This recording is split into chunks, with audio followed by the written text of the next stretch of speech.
ఆంధ్రప్రదేశ్లో తిరిగి జగన్ గారు ముఖ్యమంత్రి కావాలంటున్నారు. గుడివాడలో నాని గారు 5వ సారి గెలిపించాలన్నారు. అసలు ఎందుకని పిచ్చ, ఎందుకని జగన్ గారు ముఖ్యమంత్రి కావాలి, నాని గారు తిరిగి తిరిగి తిరిగి తిరిగి మళ్ళీ ఎమ్మెల్యే ఎందుకు కావాలి అంటే మీరేం చెప్తారు? ఏం చెప్పడం అంటే మాకు నాని గారే పక్కాగా కావాలి. మాకు నాని అంటే పిచ్చి. ఒక డైమండ్ ఎలాగో మాకు ఆడపిల్లలకి బంగారం డైమండ్ ఎలాగో మా నాని అంటే మాకు అంత అభిమానం, పిచ్చి మాకు. I'm leader, Gudivada is a hero, dynamic king. Yes, ఆయన చేసే పరిపాలన మాకు బాగా నచ్చింది. గత మాకు ఒక 15 సంవత్సరాల నుంచి కూడా మేము చూస్తున్నాము. ఆయన చేసే పరిపాలన బాగుంది, ఆయనకి ఎక్కువ ఫాలోయింగ్ బాగుంది.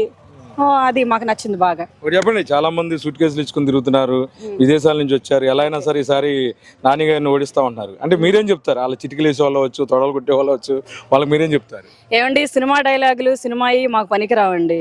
వాళ్ళకి ఏంటంటే ఈ పచ్చ జెండా అనేవాళ్ళు తొడలు కొట్టడం, మెడలు కొట్టడం. ఎన్టీఆర్ గారి నుంచి ఉన్న బాలకృష్ణ గారు, జూనియర్ ఎన్టీఆర్ గారు ఉన్నా కదా పిచ్చేది వాళ్ళకి. మాకు అది అవసరం. మాకు రియల్ హీరో మా నాని గారు చాలు మాకు. మా కడప సింహం జగన్ అన్న గారు చాలు మాకు. ఆయన చేసే పరిపాలన బాగుంది, నాన్నగారు చేసే పరిపాలన బాగుంది. ఆ తొడలు కొట్టిన మెడలు కొట్టినా అవి అంతవరకు తెగిపోతాయి. ఇది ఇష్టం, ఇది రియల్ గా చెప్తున్నాను నేను. నాది మా నాన్నగారు పక్కా. మాకు నాన్నగారు 5వ సారి కూడాను ఆయనే ఉంటారు ఖచ్చితంగా. 5వ సారి కూడా మేము గెలిపించుకుంటాం. ఆయనే గెలుస్తారు. 100-200% మా నాన్ననే వస్తారు పక్కా అండి. విదేశాల నుంచి వచ్చే మీరేం చెప్తారు? విదేశాల నుంచి వచ్చినా, దుబాయ్ నుంచి వచ్చినా, ఎన్ని లక్షల కోట్లు ఇస్తున్నా కూడా మా నాన్న కాలు గోటు కూడా పనిచేయడు. Yes, confirm. అది నాన్న ఎడంకాలు గోటుతో సమానం. మాకు డబ్బు మాకు అవసరం లేదు, మాకు నాన్న కావాలి. అంటే వెనుగండ్ల రాము అవ్వచ్చు, రాఘవేంకటేశ్వరరావు అవ్వచ్చు, కొంతమంది అదే పనిగా నాని గారిని విమర్శిస్తున్నారు. వాళ్ళ గురించి ఏమంటారు? వెనుగండ్ల రాము ఆడెవడో అమెరికా నుంచి వచ్చిన వాడు, ఎవడో కూడా ఎంతమంది వచ్చినా, ఎన్ని కోట్లు తీసుకొచ్చి ఇస్తున్నా కూడా, డబ్బు తీసుకున్నా కూడా ప్రజలు మాత్రం నాన్నగారిని గెలిపిస్తారు. కన్ఫర్మ్ అది. అంటే ఎందుకని అంత రెస్పాన్స్? మాకు పిచ్చి అండి, నాన్న అంటే పిచ్చి మాకు. నాన్న గుడివాడ ఇస్ అ హీరో. అసలు మాకు పాలిటిక్స్ ఇవన్నీ కాదు. మాకు పులివెందుల హీరో మా జగన్ అన్న. కొడాలి నాని వచ్చి Gudivada is a king, dynamic. అంటే చాలా మంది రోడ్లు బాగోలేదని వీడియోలు పెట్టారు, నా ప్రజలకు అందుబాటులో ఉండరని వీడియోలు పెట్టారు, ఫోన్లు ఎత్తారని వీడియోలు పెట్టారు. దాని గురించి మీరేం చెప్తారు? ఏమండి, వీడియోలు పోస్టులు చేసిన ఇంకోటి చేసిన రోడ్లు వేసారు పోయినవి. అది ఆయన చేస్తే కరెక్ట్ గా అన్ని కరెక్ట్ ఏం చేస్తున్నాడు. రోడ్లు పోయినంది వేస్తాం. ఇప్పుడు లారీలు భయంకరమైన వెయిటేజ్ తిరుగుతున్నట్టు పోతివి.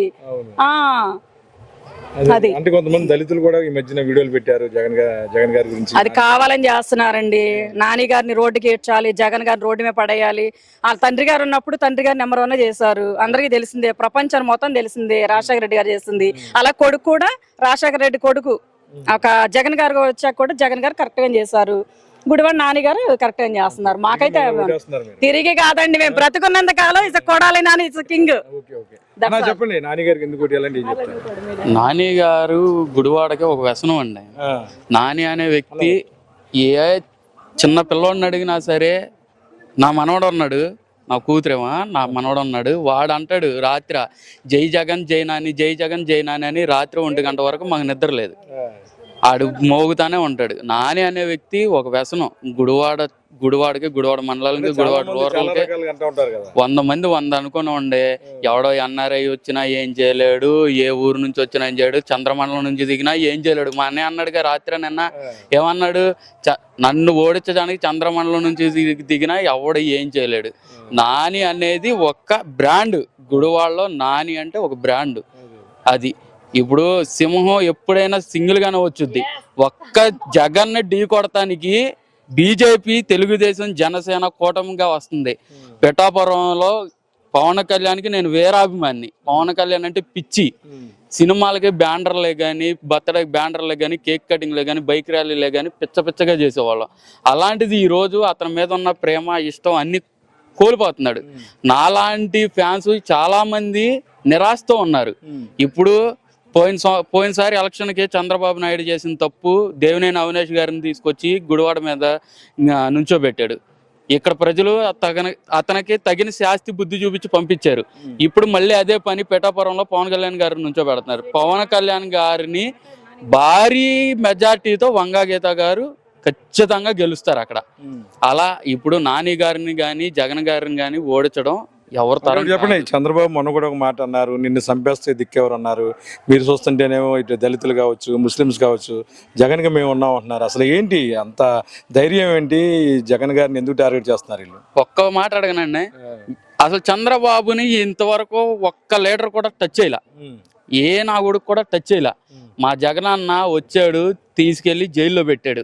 ఎవడ వల్ల అవలా నాకు 40 సంవత్సరాలు ఇండస్ట్రీ ఉంది, నాకు అది ఉంది ఇది ఉంది అని అంటున్నాడు. మరి ఎవడో చేయలేని పని మా నాయకుడు చేశాడు. ఆడు బయటకు అవినీతి కేసులో దొరికాడు, పక్కాగా అరెస్ట్ అయ్యాడు.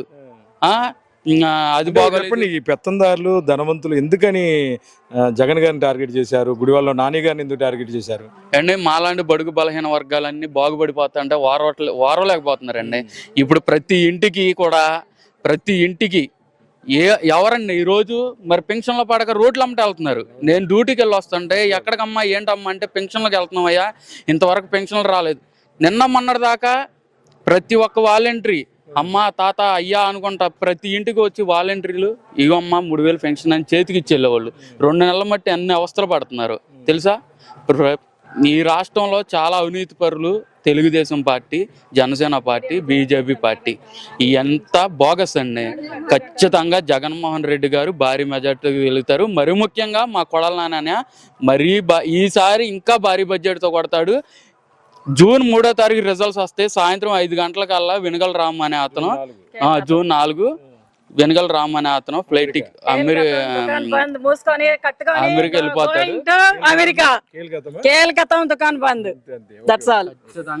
తను ఓడిపోతాడు ఖచ్చితంగా. అది ఖచ్చితంగా ఓడిపోతాడు. అమెరికా నుంచి వచ్చినా, ఆస్ట్రేలియా నుంచి వచ్చినా, ఎన్ని కూటములు కలిసినా దాక్కునే వాళ్ళు కూడా 5 సంవత్సరాలు దాక్కునేవాడు కూడా ఈ రోజు వచ్చి వాగుతున్నాడు. 5 సంవత్సరాలు వచ్చి దాక్కుని కాదు, 5 సంవత్సరాలు దాక్కుని వచ్చి ఈ రోజు ఏదో వాగుతున్నారు. 100 చేసినా 100 పనులు చేసినా ఏమీ అవదు. అర్థమైందా? ఒక్కసారి మా పార్టీ వ్యక్తులు ప్రతి ఒక్కరు సరే ఈసారి భారీ మెజార్టీతో గెలిపించుకున్నాం. జై జగన్, జై నాని, జై గుడివాడ. ఆంధ్రప్రదేశ్ లో అందరి దృష్టి గుడివాడ మీద ఉందని చెప్పొచ్చు. గుడివాడ మాజీ మంత్రి కొడాలి నాని విజయదుంబి మోగిస్తూ తన ప్రచారాన్ని కొనసాగిస్తున్నారు. మొత్తమే కూడాను 5వసారి కూడాను ఆయన ఈ ప్రాంతంలో ఎమ్మెల్యేగా తిరిగి బాధ్యతలు చేపడుతున్నారని చెప్పి స్థానికులు చెప్తున్నారు. ప్రస్తుతం నేను గుడివాడ నియోజకవర్గంలో ఉన్నాను. ఈ ప్రాంతంలో మాజీ మంత్రి కటారి సుకుమార్ గారు, వాళ్ళ తండ్రి గారు కటారి సత్యనారాయణ గారు ఉన్న ప్రాంతం ఇది. ఈ ప్రాంతంలో ప్రజలు ఏమనుకుంటున్నారు, ఎన్టీఆర్ కాలనీలో ఆ పరిస్థితి ఎలా ఉందో కూడా అడిగి తెలుసుకుందాం. మనతో మాట్లాడతాకి కొంతమంది మైనార్టీ సోదరులు ఉన్నారు. మొత్తమే కూడాను గుడివాడలో 5వసారి కూడాను కొడాలి నాని గెలుస్తారంటున్నారు. అసలు నాని గారు గెలిచే అవకాశం ఉందా ఏంటి, ప్రజలు ఏమనుకుంటున్నారు? గుడివాడలో 5వసారి నాని గారు 20,000 పైన మెజార్టీతో గెలవబోతున్నారు. ఎందుకంటే గుడివాడలో ప్రత్యక్షంగా కానీ పరోక్షంగా కానీ 130,000 మందికి జగన్ ప్రభుత్వంలో లబ్ధి చేకూర్చింది. 1,00,000 మంది కాదు, ఆన్ ద రికార్డు. నిన్న ఎంపీ గారు అయోధ్య రామరెడ్డి గారు వచ్చారు, గుడివాడ సందర్శించారు. ఆయన చెప్పిన లెక్క ప్రకారం 2,04,000 ఓట్లకో 130,000 మందికి లబ్ధిదారులు లబ్ధి చేకూరింది. ప్రభుత్వం వైఎస్ జగన్ గారి ప్రభుత్వంలో 130,000 మంది గుడివాడ ప్రజలకు లబ్ధి చేకూరింది మాట వాస్తవం. కావున ఆన్ రికార్డ్ కావాలంటే చూపిస్తామని చెప్పిస్తాను మనం చేసుకున్నాను. లబ్ధి చేకూరిన వాళ్ళందరూ కూడా ఎన్నికలు ఎప్పుడు వస్తాయి, జగన్ గారికి కొడాల నాని గారికి ఓటు ఎప్పుడు వేయాలని చెప్పేసి చాలా ఇదిగా ఎదురు చూస్తున్నారు. మరి ఎన్నికలు వస్తాం, మరి ఫ్యాన్ గుర్తు బటన్ అరిగిపోయేటట్టు ఫ్యాన్ గుర్తుపై జనాలు నొక్కడానికి సిద్ధంగా ఉందని మనం చేస్తాం. చెప్పండి, చాలా మంది ఇక్కడ ఎక్స్పోర్ట్ నాయకులు వచ్చారు. వెనుగల రాము అవచ్చు, గతంలో మాజీ ఎమ్మెల్యే రాఘవేంద్ర అవచ్చు. ప్రతిరోజు కూడాను ఏదో విధంగా గుడివాడ మాజీ మంత్రి నాని గారిని ఇబ్బంది పెడుతున్నారు. మన కూడా నామినేషన్ రోజు పెద్ద అడావుడు సృష్టించారు, కానీ అక్కడ ఏమీ తేల్చలేకపోయారు. అంటే ఏదైతే ఇతర ప్రాంతాల నుంచి వచ్చి ఇక్కడ గలాట సృష్టిస్తూ గతంలో ఇప్పుడు కూడా లా అండ్ ఆర్డర్ అటువంటి పరిస్థితులు లేవు. ఎందుకని వెనుగల రాములంతా కూడాను అంత బరి తెగించి ఇక్కడ ఉంటున్నారు?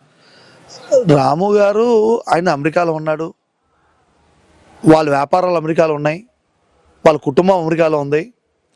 ఎన్నికల కోసం ఇక్కడికి వచ్చాడు. ఎన్నికలు అయిపోయిన వెంటనే వెళ్ళిపోతాడు. నాకు తెలిసి 4వ తారీఖు ఆయన ఫ్లైట్ టికెట్ బుక్ చేసుకుని ఉంటాడు. నామినేషన్ ప్రక్రియ ఇవాళ దాకా గుడివాడలో ఎటువంటి ఇది లేదు. ఆయన ఏదో ఖర్చు చేస్తానని తీసుకొచ్చి 150 కోట్లు కూడా మిగిల్చుకుందామని 150 కోట్లు ప్రజలు ఖర్చు చేయాలని తీసుకొచ్చాడు. ఇప్పుడు నామినేషన్ నాని గారి నామినేషన్ పోతే ఆ 150 కోట్లు వెనక్కి తీసుకుని అమెరికా వెళ్ళిపోవచ్చు అని పథకం ప్రకారం చాలా అలదరి సృష్టించే కార్యక్రమం చేశారు. నామినేషను పద్ధతిగా అంతా నియమ నిబంధనలకు అనుగుణంగా నాని గారు నామినేషన్ దాఖలు చేశాము. నాని గారు నామినేషన్ యాక్సెప్ట్ అయింది. అయినా సరే యాక్సెప్ట్ అయినప్పటికీ ఇది అని అదని నామినేషన్ లేకుండా చేస్తే ఈ 150 కోట్లు మిగిల్చుకుని అమెరికా వెళ్ళిపోవచ్చు. అప్పుడు ఎవరు పంచుకో డబ్బులు ఎవరు జనాలకి ఎవరికి డబ్బులు పంచాల్సిన అవసరం లేదని చాలా పథకం ప్రకారం చేశారు. కానీ మేము రాము గారు తెచ్చిన 150 కోట్లు ప్రజలకి అందించే ఏర్పాటు చేస్తాము. ఎందుకు ఇవ్వాలి 150 కోట్లు? 150 కోట్లు ఎందుకు ఇవ్వాలి మీకు? ఏనండి, తెలుగుదేశం పార్టీకి ప్రజాబలం లేదు. డబ్బుతో జనాల్ని ఆకర్షించుకునే కార్యక్రమం చేస్తున్నారు. డబ్బులు పంచాలని, డబ్బులతో గెలవాలని చెప్పేసి ఆ కార్యక్రమం చేస్తున్నారు. ఓటుకి ఎంత ఇచ్చే కార్యక్రమం చేస్తున్నారు. మరి ఇప్పుడు వాళ్ళు గెలవాలన్నా, వాళ్ళు తిరగాలన్నా, వాళ్ళు డబ్బు లేకపోతే వెనకమాల తిరిగే కార్యకర్త లేడు వాళ్ళకి. పూర్తిగా తెలుగుదేశం పార్టీ డబ్బుల మయంతో పార్టీని నడిపిస్తుంది తప్పితే గుడివాడలో తెలుగుదేశం పార్టీకి అసలు బలం లేదు. రాము గారు వచ్చి డబ్బులు ఖర్చు పెట్టి డబ్బులతో ఎట్లాగైనా గెలవాలని చాలా తీవ్ర ప్రయత్నం చేస్తున్నాడు. కానీ డబ్బులతో గుడివాడ ప్రజలు ఎవరు కూడా డబ్బులు తీసుకుని ఓటేసే పరిస్థితి లేదు. నాని గారు ఎంతో సేవ చేశాడు గుడివాడ ప్రజలకి, ఎన్నో కార్యక్రమాలు చేశారు. టిట్కో ఇల్లు కట్టించాడు. గత 20 ఏళ్ళ నుండి 25 ఏళ్ళ నుండి ఆయన వాటర్ ట్యాంకులు పెట్టి మంచినీరు సరఫరా చేపిస్తున్నాడు. కొత్త బస్ స్టాండ్ ప్రపోజల్ చేయించాడు. అక్కడ మన ఫ్లైఓవర్ కట్టిస్తున్నాడు. ఇలాగ వెళ్ళిన పేద ప్రజలకల్లా ఏదో రకంగా నాని గారు సహాయం చేసిన ఏ సందులోకి వెళ్ళినా నాని గారితో సహాయం పొందిన ఒక గుడి ఉంటుంది, ఒక బడి ఉంటుంది, ఒక మసీదు ఉంటుంది. ప్రతి ఒక్కరు కూడా కొడాలి నాని గారితో సహాయం పొందిన వాళ్ళే. 90% గుడివాడ ప్రజలు నాని గారు గడప తొక్కిన వాళ్ళందరూ కూడా అందరూ కూడా ఏదో విధంగా నాని గారు వాళ్ళందరికీ సహాయం చేశారు. వాళ్ళందరూ గుర్తుపెట్టుకుంటారు. నాని గారు ఉండబట్టి గుడివాడ చాలా ప్రశాంతంగా ఉంది. గత 20 ఏళ్ల బట్టి ఎటువంటి గొడవలు, నాకు ఓటే లేదని ఎవరి మీద కక్ష సాధింపు చేయలేదు, నాకు ఓటే లేదని ఎవరిని కూడా ఇబ్బంది పెట్టే కార్యక్రమం చేయలేదు. ఓటేసినా ఓటేయకపోయినా నాని గారు అందరిని సమానంగా చూశాడు. శాంతి భద్రతలు కానీ గుడివాడ ప్రశాంతంగా ఉండడానికి కారణం కొడాలి నాని గారు. మరి కొడాలి నాని గారు 20 ఏళ్ళ బట్టి ఉన్నాడు. 20 ఏళ్ళ నుండి పరిపాలన ఎలా ఉంది, గుడివాడ ప్రజలు వ్యాపారాలు ఎలా ఉన్నాయి, గుడివాడ ప్రజలు ఏ విధంగా నివసిస్తున్నారు, ఈ గుడివాడ ప్రజలు ఎంత ప్రశాంతంగా నివసిస్తున్నారో ఆలోచించుకోండి. ఎవరిని ఇబ్బంది పెట్టే రియల్ ఎస్టేట్ వాళ్ళు ఉన్నారు, మళ్ళీ ఫ్రూట్స్ చిన్న బళ్ళోళ్ళు కూడా చాలా అండగా ఉన్నాడు, వ్యాపారస్తులకు అండగా ఉన్నాడు. మరి వీళ్ళందరూ కూడా ఈ పూర్వంపాక స్థలాల్లో ఇల్లు వేసుకునే వాళ్ళకి అండగా ఉన్నాడు. మరి తెలుగుదేశం పార్టీ ప్రభుత్వం వస్తే వీళ్ళందరినీ కక్ష సాధింపు కార్యక్రమాలు చేసే అవకాశం ఉన్నందున ప్రజలందరూ కూడా విజ్ఞప్తితో అందరూ కూడా నాని గారు కోటేస్తారని సందర్భం మనం చేస్తాం. చెప్పండి, ముస్లింలు అవ్వచ్చు, ఎస్సీలు కావచ్చు, చిల్లర పడేస్తే మాకు పనిచేస్తారని చెప్పి కూడాను వాళ్ళు బహిరంగంగా చెప్తున్నారు. అటువంటి పరిస్థితుల్లో మీరేమో ఎక్కువ డబ్బులు ఇస్తారని చెప్పినప్పుడు వైసీపీ వాళ్ళు డబ్బులు ఇవ్వట్లేదు కదా, మరి ఈ ప్రజాబలం ఎలా ఉంది నాని గారికి? వాళ్ళు చిల్లర వేస్తే ముష్టోళ్ళలాగా అందరూ వస్తారని చెప్పి కూడా బహిరంగంగా చెప్తున్నారు. వాళ్ళు ఏమండి, ముస్లింలు, బడుగు బలమైన ఎస్సీలు వీళ్ళందరూ కూడా ఏంటంటే చాలా విప్లవాత్మకమైన నిర్ణయం తీసుకుంటారు. వీళ్ళు టీడీపీ జనసేన కలిసి బీజేపీ కూటమితో పొత్తు పెట్టుకుంది. ఆ బీజేపీ వాళ్ళు ఏమంటున్నారు, మేము అధికారంలోకి వస్తే ముస్లిం రిజర్వేషన్ రద్దు చేస్తాం, ఎస్సీలకు రిజర్వేషన్ రద్దు చేస్తాం అంటున్నారు. అంటే చిల్లర పరిస్థితి అంటే చిల్లరి కోసం ఆశపడేవాళ్ళు, కకృతి పడేవాళ్ళు ముస్లిమ్స్లో ఎస్సీల్లో లేరండి. ముస్లిమ్స్ ఎస్సీలు చాలా చాలా ఉన్నతంగా ఆలోచించి ఓటేస్తారు. ఆ చిల్లర కోసం ఎవడు కూడా పాకులాడేవాడు చిల్లర వాళ్ళకి డబ్బు అహంకారం ఉంది. మరి ఎంత చిల్లర పడేస్తే ఎంతమంది అతని దగ్గరికి వెళ్ళారు? అందరూ ఎస్సీలు ముస్లిమ్స్ అందరూ కూడా వన్ సైడ్ గా నాని గారు వెనకాల ఉన్నారు, అభిమానంతో ఉన్నారు. వీళ్ళందరూ వాలంటరీగా వచ్చి పనిచేస్తారు, ఎవరికి రూపాయి ఇవ్వలేదు. మరి 11వ వార్డు మాది ఉంది, 11వ వార్డు ముస్లిమ్స్ ఏరియా, అందరూ ముందుకు వచ్చి ఎవరు రూపాయి లేకుండా మేము పార్టీ కోసం. జగన్ గారు వచ్చు, నాని గారు వచ్చు, మీరు ఎందుకని అంత బలంగా? ఏమండి, జగన్ పార్టీ అన్నా నాని గారు అన్నా వాళ్ళది వైఎస్ఆర్ పార్టీ పేరుకైనా అది ముస్లిమ్స్కి, దళితులకి, ఎస్సీలకి, బడుగు బలహీన వర్గాల బీసీల పార్టీ జగన్ పార్టీ అండి. మేము పేదవాళ్ళ పార్టీ జగన్ పార్టీ, ఉన్నవాళ్ళ పార్టీ తెలుగుదేశం పార్టీ. మా పేదవాళ్ళకి సంబంధించిన పార్టీ జగన్ పార్టీ. మురికి చొక్కాలన్నీ మాకుంటాయి, కద్దరు చొక్కాలు వాళ్ళకుంటాయి. కానీ మాకు కావాల్సింది మా పార్టీ వైఎస్ఆర్ పార్టీ. రాజశేఖర రెడ్డి జగన్మోహన్ రెడ్డి గారు పార్టీ పెట్టినా సరే దానికి ఆ పార్టీకి జగన్ పార్టీ కాదు, పేద బలహీన వర్గాల కోసం పెట్టిన పార్టీ అది. ముస్లిమ్స్, ఎస్సీలు, బీసీలు అందరి పార్టీ వైఎస్ఆర్ పార్టీ. వీళ్ళు చిల్లర విసినా పెత్తందారు పార్టీ, డబ్బున్నోళ్ళ పార్టీ, మరి కమ్మవారి పార్టీ వాళ్ళ పార్టీ. ఎస్సీలు, బీసీలు, మైనార్టీల party Jagan party, YCP party. పేరుకు జగన్ ముఖ్యమంత్రి అయినా పార్టీ మాత్రం అందరు పేదవాళ్ళదండి, బడుగు బలహీన వర్గాలది. ఖచ్చితంగా నాని గారు 5వసారి కూడా గెలుస్తున్నారు. 5వసారి 20,000 మెజార్టీ గెలుస్తున్నారు. జగన్ గారు ముఖ్యమంత్రి అవ్వబోతున్నారు. జగన్ గారు ముఖ్యమంత్రి రోజున నాని గారు కూడా మంత్రి గారు ప్రమాణం స్వీకారం చేయబోతున్నారు. గుడివాడ రూపురేఖలను ఈసారి ఖచ్చితంగా మారుస్తారు. ఈ చిన్న చిన్న రోడ్లు ఏవైతే ఉన్నాయో అవి కూడా ప్రభుత్వం రాగానే వెంటనే ఆ రోడ్ల పైన వేసే కార్యక్రమం చేస్తారు.